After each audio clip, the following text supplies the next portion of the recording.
Pemirsa, masa pandemi membuat banyak sektor perlu beradaptasi dengan kebiasaan baru, termasuk juga sektor pariwisata dan ekonomi kreatif.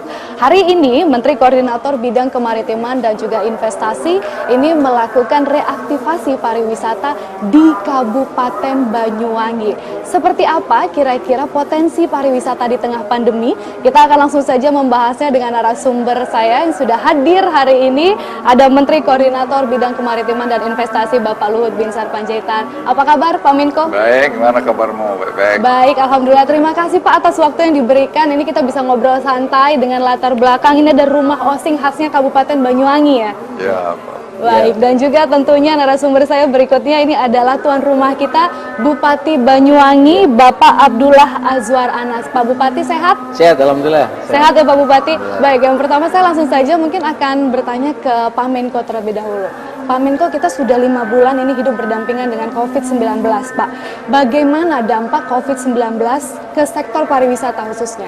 Ya, kalau dampaknya luar biasa. Kita punya pariwisata hampir 95% mungkin ya, atau mungkin lebih dari itu, berhenti selama 5 bulan ini.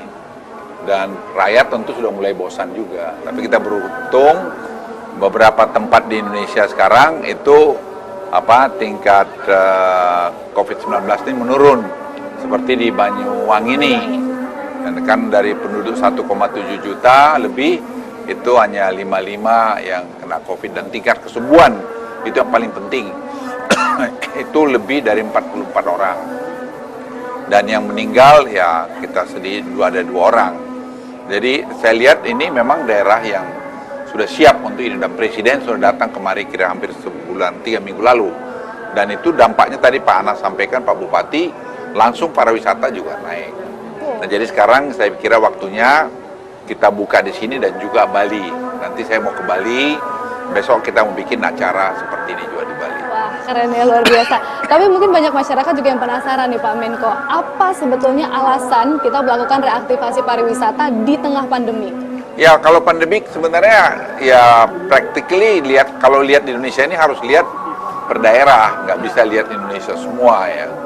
Jadi kalau di daerah saya sudah singgung tadi, Banyuwangi ini termasuk area yang menurut kita aman, dari relatif sangat aman. Tapi ya kita harus masih berdampingan dengan COVID ini sampai nanti vaksin ditemukan. Kan vaksin sekarang sudah uji klinis ketiga. Kita berharap nanti Desember akhir atau Januari itu sudah ada produksi vaksin. Kalau itu sudah ada, saya kira kita akan lebih lega lagi. Nah, tapi kan tidak bisa dibiarkan terus. Tadi ketemu UMKM, Pak Anas tadi atur.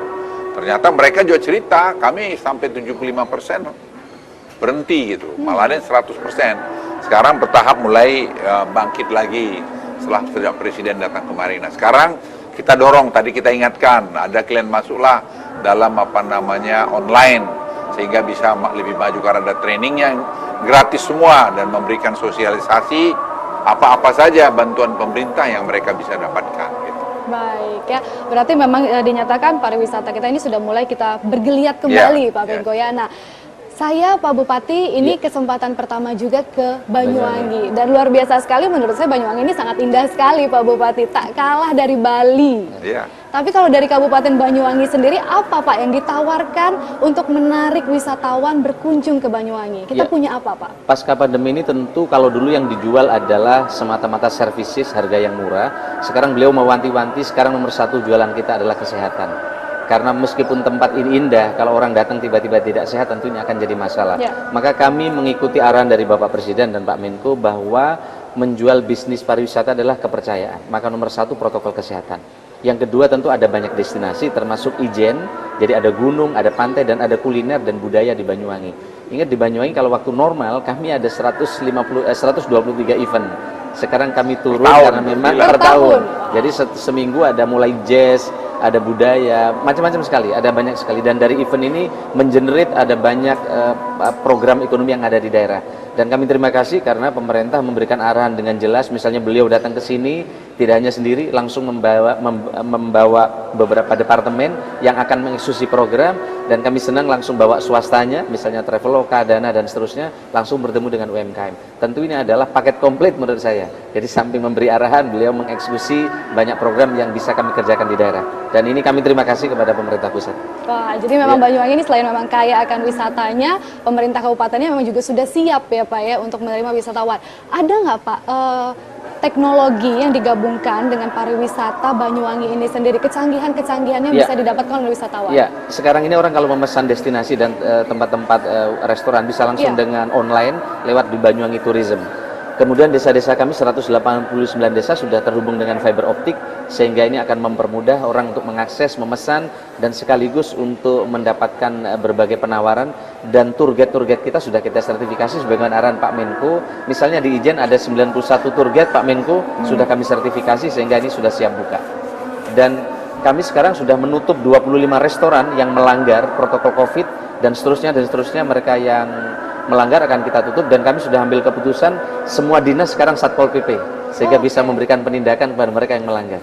Baik, berarti ada bantuan juga dari instansi-instansi terkait untuk menertibkan protokol, menjalankan protokol kesehatan. Karena arahan beliau ini protokol kesehatan nomor 1, dan nomor ekonomi 1 juga harus jalan. Betul sekali, setuju Pak Menko. Pak Menko, tapi saya juga penasaran nih, apa alasan kita memilih Banyuwangi gitu ya, yang kita reaktivasi pertama kali di masa pandemi ini? Seberapa besar potensi Banyuwangi ini untuk membantu perekonomian, pemulihan perekonomian kita, Pak? Ya, sebenarnya Banyuwangi ini kan saya datang 3 kali kemarin ya. Jadi Banyuwangi ini menurut saya berkembang luar biasa di bawah kepemimpinan Pak Anas, dan itu bisa menjadi contoh model buat kabupaten-kabupaten lain. Bagaimana kekompakan di sini, sineri yang bagus, pemandangan yang bagus, kuliner yang bagus, pekerjaan-pekerjaan handicraft yang bagus. Anda lihat hotelnya tadi, pekerjaannya rapi. Anda lihat juga homestay-nya rapi. Hampir semua rapi. Ini coba tamannya rapi. Jadi saya orang datang kemari pasti menikmati sesuatu. Tadi seperti ada yang Anda bilang seperti Bali. Ya bisa seperti itu mungkin.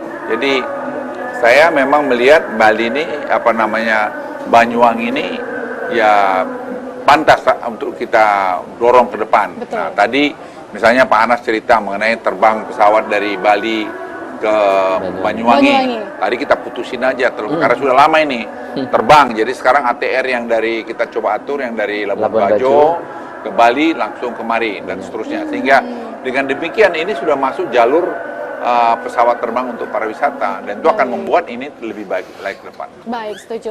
Nah Pak, ini kan berarti kita sudah mulai membuka pariwisata kita kembali.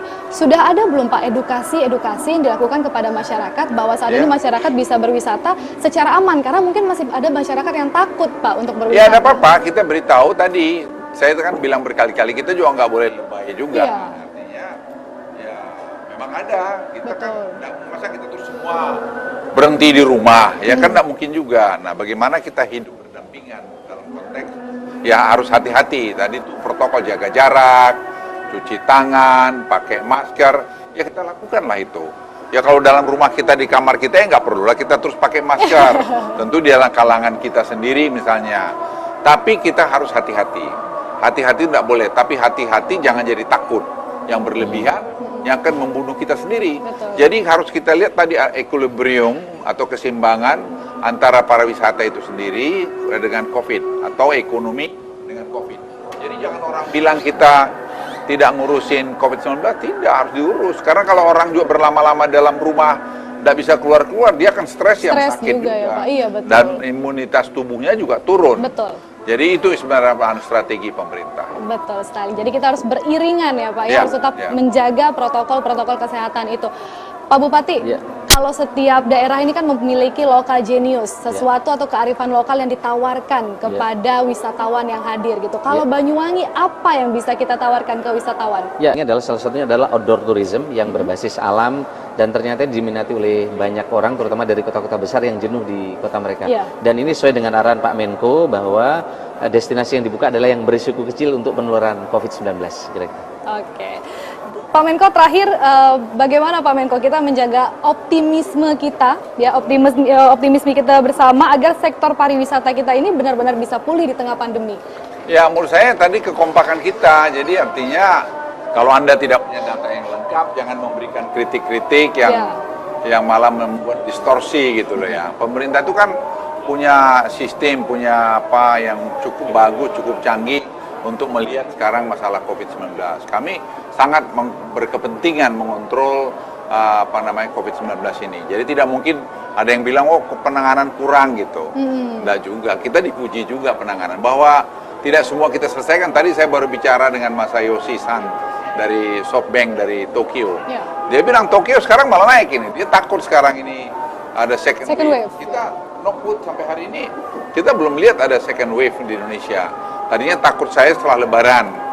Nah, kelihatannya enggak. Nah, sekarang saya ingatin. Saya makanya kemarin sama Pak Gubernur Anies, saya bilang, Pak, ingatin dong, jangan orang demo-demo dulu. Saya nggak ada urusan soal topiknya. Tapi demo itu salah satu bisa membangun klaster baru. Itu berbahaya. Kesadaran ini harus ada. Dan saya sedihnya ada nama siswa lagi. Ya harus paham betul, ini belum selesai nih, masalah COVID-19. Macam-macam bisa terjadi kalau kita tidak disiplin terhadap protokol kesehatan. Jadi protokol kesehatan acuan kita, makanya Pak Anas tadi bilang, dia 7 hari minggu, hanya 5 hari boleh turis. Yang 2 hari itu tetap konsolidasi. Jadi itu aja dari saya, ayo kita bangun kekompakan, bangun kebersamaan, kepercayaan, pasti pemerintah memberikan yang terbaik untuk rakyat. Baik, terima kasih Pak Menko, terima kasih Pak Bupati Terima atas kasih. waktunya. Ngomong-ngomong keren pakai udang Banyuwangi nih Ya, ya. udang Banyuwangi. Luar biasa sekali. Jangan lupa ke Banyuwangi. Jangan lupa dari ke Jakarta Banyuwangi. sudah ada Airbus A320. Betul, saya juga terbang dari Jakarta langsung ke Banyuwangi. Iya. Terima kasih Pak Bupati dan Pak Menko. Dan sudah ada dari dari Bali terbang ATR. Langsung juga ya Langsung. Pak Menko. Baik, pemirsa, seperti arahan Presiden, tentunya juga kunci dari produk wisata di era adaptasi kebiasaan baru ini adalah memperhatikan kebersihan, kesehatan, keselamatan, dan juga keamanan. Untuk itu, bersama-sama kita mendukung pemerintah untuk kembali membuka tempat wisata dengan menerapkan prinsip dan juga protokol kesehatan. Demikian wawancara kita hari ini. Saya Regina Valeria Putri. Sampai jumpa.